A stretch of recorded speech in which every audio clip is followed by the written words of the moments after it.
I'm trying this thing where I don't speak badly about myself, but I'm an idiot because every single time I film in here, I stack like drawers up on top of each other and then boxes and then like little like jewellery boxes and then a book, and I've got a tripod in the next room. Every time I film with a background, I use a tripod and I just don't in here. I don't know why, because it takes me ages to try and find the right like level of camera. Anyway, oh, it's a whole thing. I've also noticed in my recent videos that I haven't been asking anyone to subscribe to my channel. I'm literally like 400 watch hours away from that being the acceptable level for monetization, but I still need around 300 more subscribers because I'm on about 700 and something. So if you can help out with that, I will love you forever. Anyway, let's get into the case. I'm really excited about this one. My mum and dad told me about this one a while ago and I just never heard of it. This story is a UK story and it's about a man called RAOUL MOAT. RAOUL Thomas Moat was born on July the 17th in 1973. Like we see in most cases, RAOUL didn't have the best childhood. He never knew who his dad was, literally. His mum wouldn't tell him and he just went through life wanting a father figure, but he never had one. His mum had quite bad mental health issues and because of that he stayed with his gran a lot because of his mum's problems. I don't think she had much time for him. But he loved his gran, he really liked going around there, he liked to spend time with her. In 1986, when RAOUL was a teenager, his mum remarried, which caused a lot of problems for him. Obviously, being a teenager and going to teenage years is already a bit of a hard time. But on top of that, his mum remarried a man who didn't really like him and he didn't really like that man either. When RAOUL was 24, because of his dysfunctional family, he just severed contact with them. In 2004, when RAOUL was 31, he was a nightclub bouncer and he met a girl called Samantha Stobbart. I think that's how you pronounce her second name. Samantha was only 16 years old and she was using fake IDs to get into the clubs. And RAOUL and Samantha hit it off. They got together, even though there was a big age gap there.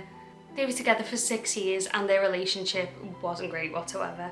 RAOUL was said to be jealous and abusive. He would push Samantha all the time. He'd push her, he'd slap her, but because he didn't punch her, he assumed that that was okay. He'd accused Samantha of being provocative, which is why he said he did what he did and why he would slap her and push her and things like that. It was never just because he wasn't a good person. It was because something always made him do it. Samantha would leave the situation. She'd go and stay with his sister and then she'd be not wanting to go back, but then he'd kind of, promise everything would be okay and promise that it wouldn't happen again, and he'd come and pick her up from his sister's and then she'd just go back to him, and a few months later it would happen again. RAOUL was a narcissist and we see a lot of these in many true crime cases, unfortunately. I'm not a psychologist, but from what I've read and what I've heard, to a narcissist, it's never their fault. It's always because of something you've done, because you made them do it, because they've tried everything else and it's just like an, oh, poor them, I had to do it because it was the last resort. And that is what would happen between Sam and RAOUL. So after 6 years of RAOUL and Sam being together, Sam gave birth to a little girl. But then shortly after, RAOUL assaulted a family member and it was said to be a young child, like he beat them up. So RAOUL was given between a 16 to 18 week sentence for this. I've seen 2 places that say different sentences, but it was around that amount of time. And he was in prison. So a lot of the people around him at this time took the opportunity of him being away to kind of cut ties with him. And that included Sam. RAOUL also had 2 children from a previous relationship, and because of the assault on the child, the social services didn't want him to see, any of his kids. All of this was done while RAOUL was in jail, so he was just getting more and more angry. There were things just being taken from him left, right and centre, and he didn't have anything left basically.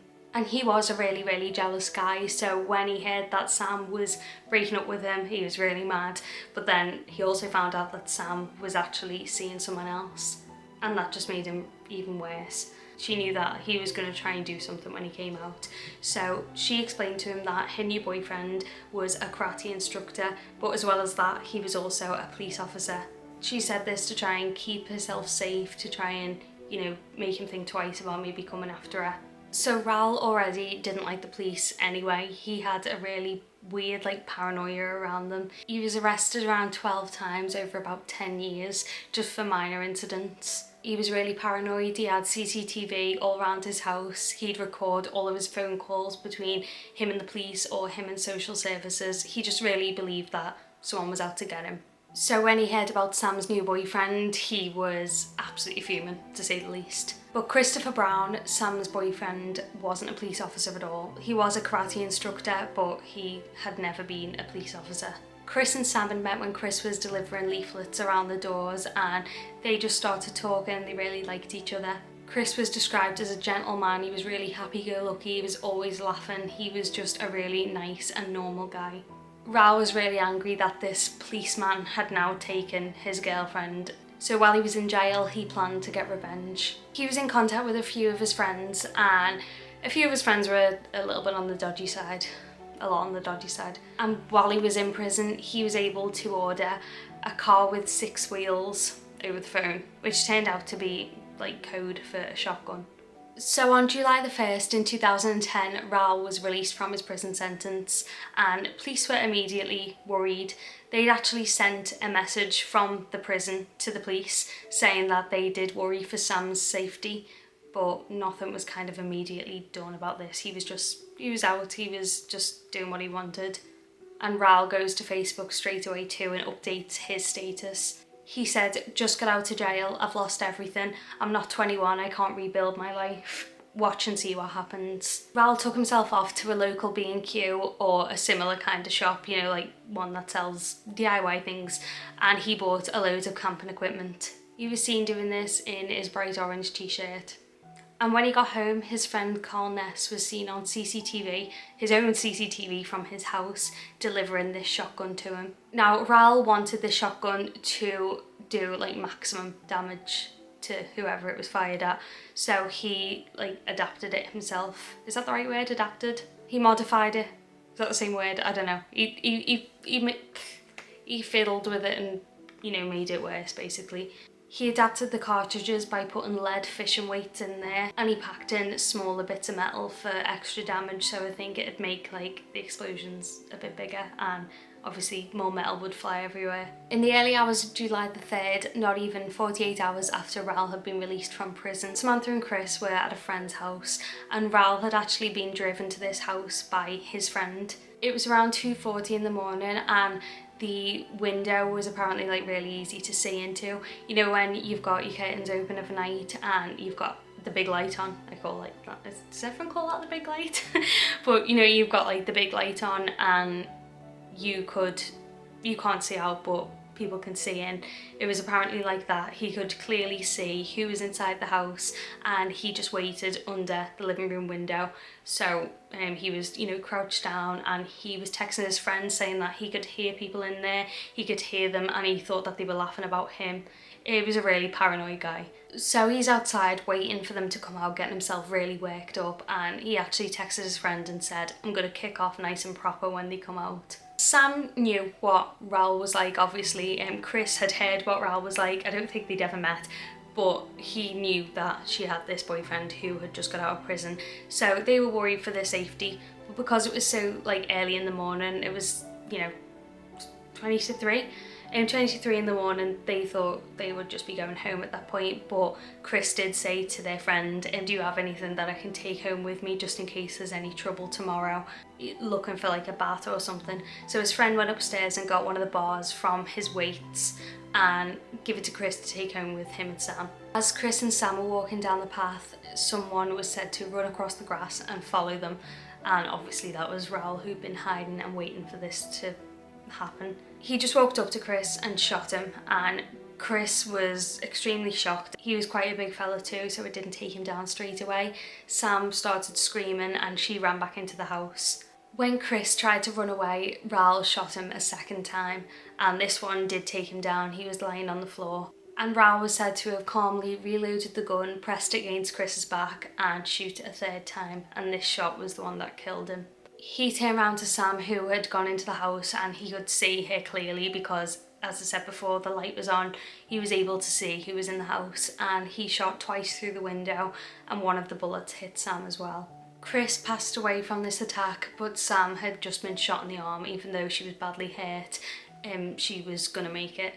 Raoul was seen on CCTV after the attack just calmly walking towards a taxi to get away, and the very next day he was said to have called one of his friends bragging about the attack, saying that he felt full of beans and that a cloud had been lifted from his shoulders. He was really happy that he'd shot Sam and killed Chris. I don't know if maybe he thought he killed Sam as well at this point. I don't know how he would know that she was still alive, because it's not like he waited round. He was calm, but he did leave straight after shooting Sam through the window. So maybe he thought he killed her as well, but yeah, he was bragging about it. He wasn't in any way sorry for what he'd done. I watched an interview with Christopher Brown's mum, and it's just heartbreaking how the news was broken to them. They were at a neighbour's kids' party and a police car pulled up outside, so as I think everyone does, you're like, oh, who's this for? Who's in trouble? And they were all just laughing like that, and then the police just came up and was like, I'm really sorry, but Chris has been shot and killed. And I just can't imagine getting that kind of news. It must be just the worst thing to ever happen to anyone, especially as Chris had absolutely done nothing whatsoever. But yeah, I'm really, really sorry that Chris passed away. He didn't deserve that in any way whatsoever. So the shooting was reported, and it was classed as first as a domestic disturbance or a grudge killing, which apparently isn't too uncommon. Scarily, they knew that a girl's ex-boyfriend had got out of prison and this had happened, and it wasn't long before they all knew RAOUL MOAT's name. Like, they knew the man that they were looking for. At 2:20 that afternoon on the same day, not even 12 hours after Chris was killed, the police announced and confirmed that it was RAOUL MOAT that they were looking for. They set out straight away to try and find Raoul, and I read that they made 28 arrests like in the first day to try and find him or to try and get any leads, and I wanted to include that, but I don't really understand how that works. Like, why are they trying to arrest people who they thought knew him? I've got no idea, but I just wanted to include that, that in the first day they arrested 28 people to try and find him, but I couldn't really find any more information on that, I'm sorry. Not long after this, on July the 4th at midnight, the communications centre at Northumbria Police received a call from RAOUL MOAT, and I'm just going to play the call so you can hear what it says rather than me explaining it. This is the gunman from Berkeley last night. My name is RAOUL MOAT. What I'm phoning about is to tell you exactly why I've done what I've done, right? Now, my girlfriend has been having an affair behind my back with one of your officers, this gentleman that I shot last night, the karate instructor, right? Now, you bastards have been on to me, right, for years. He's hassled us, harassed us, he just won't leave us alone. I went straight 6 years ago when I met you, and I've tried my best to have a normal life, and you just won't let up. Well, I went to jail longer than I should have done for something I didn't do, right, which justify that in your own head, right? And meanwhile, while I'm doing that for my missus, she's having an affair with one of your officers. And I've had nothing but grief from her. I've had a good relationship with her for 6 years, which is why we've stayed together. And you police have took too much off me over the years. You won't leave it alone. And now you think you can take your missus. Now, I didn't mean to shoot her like that, right? Okay. Right? They deserved it, right? But she, right, you can see from the ballistics I've been altering those cartridges, right? That one was only half the powder. It was only meant to get a compensation, because obviously I'm not going to be around in a few days, right? It was meant to just give her a little injury so she could get loads of compensation. Okay. And separate the bed. Now that found out just critical. I'm not happy about it. I didn't mean that. You know what I mean? To be honest, I'm quite surprised she is critical. You know? But I didn't mean that. But the fact of the matter is, I'm not coming in a lie. You have hassled me for so many years. Come anywhere near me and I'll kill you. I've got 2 hostages at the minute, right? Come anywhere near me and I'll kill them as well. I'm coming to get you. I'm not on the run. I am coming to get you. There's been a lot of nonsense going on behind my back while I've been in jail. She's changed. She's not off changed. And every time I spoke to her and tried to be reasonable, she wouldn't let us anywhere near the bed. Right. She wouldn't go to the house. She wouldn't discuss anything. And she was threatening us for one of your officers. Yeah. Right? Now, I've had enough. I've jailed made us unwell. I've came out with different kids. You know what I mean? I've lost everything through you. Right? Just won't leave us alone, right? So at the end of the day, you killed me and him before that trigger was ever pulled. Right. You know what I mean? We are trying to help you, yeah. You're not trying to help us. You wanted me to do myself in, and I was going to do it. until I found out about him properly and what was going on. And as soon as I found out, I thought, nah, you've had too much from me. You've had too much from me. You'll get your chance to kill us, right? You'll get your chance to kill us. No, okay? we don't want to do that. We don't want to do that. You do want me to kill myself, but I'm going to give you a chance because I am hunting for officers now. So just before midnight, slightly before this call was made, a traffic officer called David Rathband was starting his shift. David was 42 and was said to be really, really good at his job. He understood the job, he was great at it. All the police were on high alert because of the shootings. Obviously, they had a vehicle that they believed Raoul was using, so they were kind of looking out for that to see if it came past any of the officers, and David was one of these officers that was going to be keeping an eye out that night for anything suspicious or for Raoul's car. So around 15 minutes after the phone call, David was parked by the motorway at a kind of roundabout, and he was just watching all the traffic go past and obviously keeping an eye out for the car that they thought Raoul had. But he didn't have that car anymore. He'd changed and he was borrowing a friend's black Lexus. The car he had earlier had apparently been dumped. Obviously the call that Raoul had placed had only happened 15 minutes before this, so David had no idea that Raoul had been in contact with the police. And Raoul sees David parked up in his marked police car and just sees this as his first opportunity to attack someone. He circled the roundabout a few times before getting out of the car with his shotgun. He approached the car and pointed the gun through the passenger window.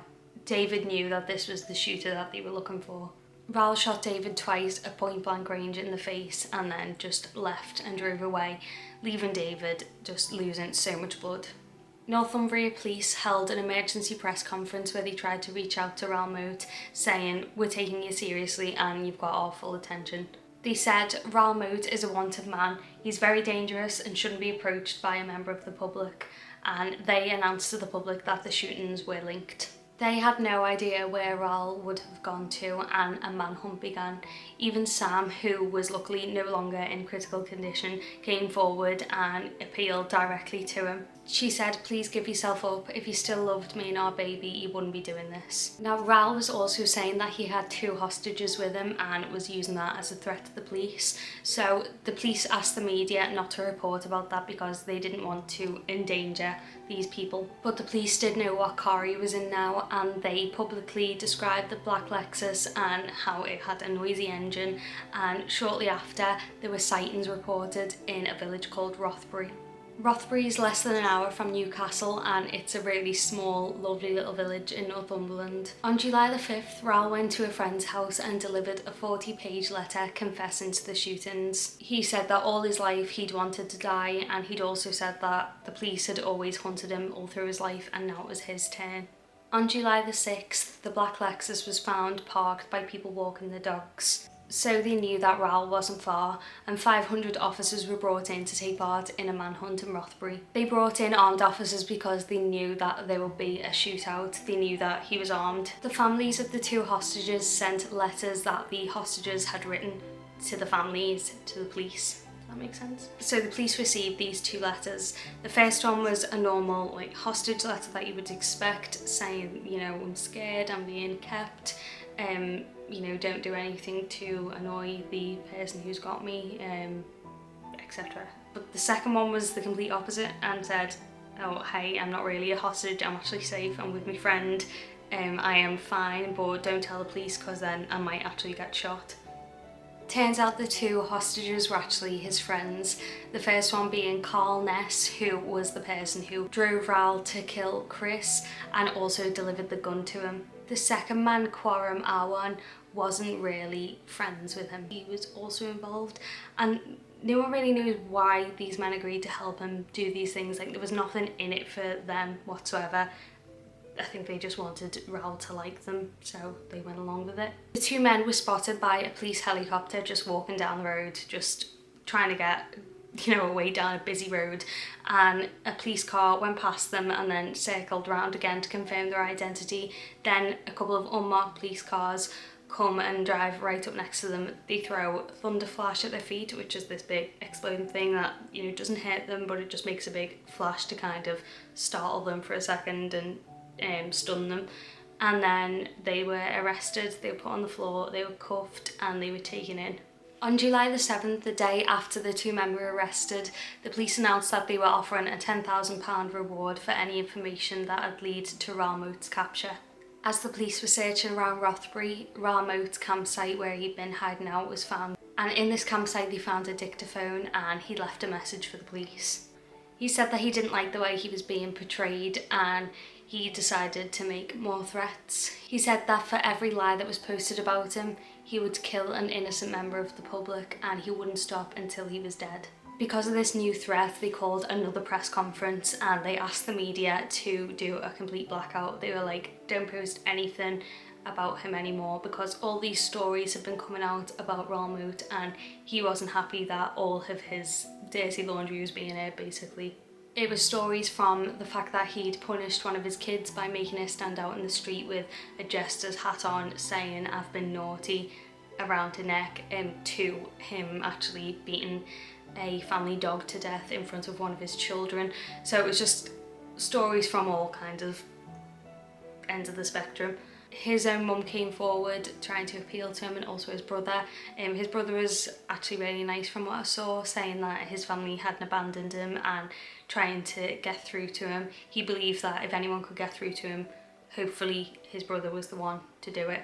On July the 8th, there hadn't been any sightings of Raoul. There were so many places for him to hide, there were so many forests, so many gardens, and they even believed that he was hiding in a storm drain for a while. He'd been apparently scavenging in gardens for food, like loads of veg was going missing from people's back gardens, and someone also reported that there was an imprint of a head that was on the pillow, so they think he might have been breaking into people's houses to like lie down and stuff. People were terrified, and there were even officers stationed outside schools as well, just in case he decided to pick a child to attack next. On July the 8th at 7:25, a member of the public said that they'd seen a man who matched Raoul's description by the river. And on July the 9th at 7 p.m, he apparently just strolled into Rothbury carrying his shotgun. RAOUL MOAT was apparently cornered on the edge of Rothbury town centre. Everyone, all the reporters were moved back. There's a clip of this, which is really, it's just scary to watch. Everyone was moved back for their safety, and they knew that there'd be guns involved, they knew that there'd be shooting of some kind. The media were all running 24-hour stories on this. No one knew what was going to happen. There were armed officers there and negotiators, and they were trying to get him to surrender, but RAOUL MOAT got to his knees and put the gun to his own head. Because of the calls to the police and the dictaphone and the stories and things like that, they kind of knew Raoul, they knew what made him angry, they knew what might work with him, so they were able to use that to try and get through to him a little bit. But Raoul said to them that he intended it to end on that field on that night. Even his dad, who he'd never met, who he'd always wanted to meet, came forward to try and get through to him, to try and get him to turn himself in. All Raoul said was that he wanted to speak to Sam. That was the only person he wanted to speak to, and that wasn't going to happen. Raoul was apparently really emotional. He was speaking about his relationships, and the negotiators were trying to say that killing himself wasn't the only option. At 1:15 in the morning, after 6 hours of this, Raoul had had enough. He was getting agitated, and he'd made the decision that he was going to end his own life there. The police wanted to take him alive. They wanted him to, be held accountable for everything that he'd done.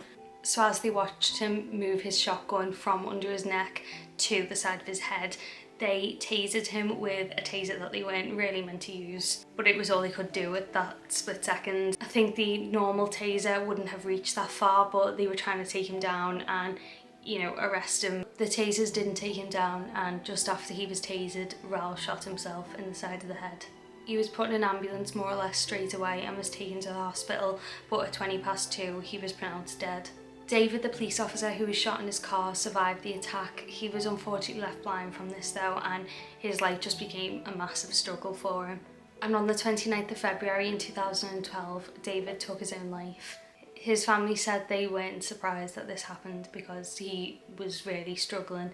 Since being shot, his life had just not been the same. On March the 11th, 2011, the two men were convicted of the attempted murder of David and conspiracy to murder police officers. The trial lasted 4 weeks, and the men denied that they had anything to do with it. They said that they were being held hostage. Carl Ness was also convicted of the murder of Christopher Brown. Ness got a 40-year life sentence and R1 got a 20-year life sentence. So that is the case of RAOUL MOAT, and oh my gosh, when I was reading about this and watching the documentaries, I was just like, oh my god, I couldn't believe like how far he took everything, and I'm so sad that these people got hurt for absolutely nothing. Unfortunately, like we see with a lot of these cases, a lot of people say that RAOUL MOAT is a hero. So thank you very much for watching. I upload a new true crime video every Sunday. I forgot what I usually say. Please like and subscribe. I haven't said that for ages. Yeah, please subscribe. Did you hear that whistle? Please subscribe, because I'm so close to being like monetized, and that would just be ideal. Yeah, tell a friend about these videos if you have a friend who likes stuff like this. I feel like it's a great thing to bond over, so send them a link and get other people involved in watching my videos, because I would really appreciate it. If you haven't already, please follow me on Twitter and Instagram, because it's just nice to have people over there. Thank you very much for watching, and I will see you in my next one. Bye.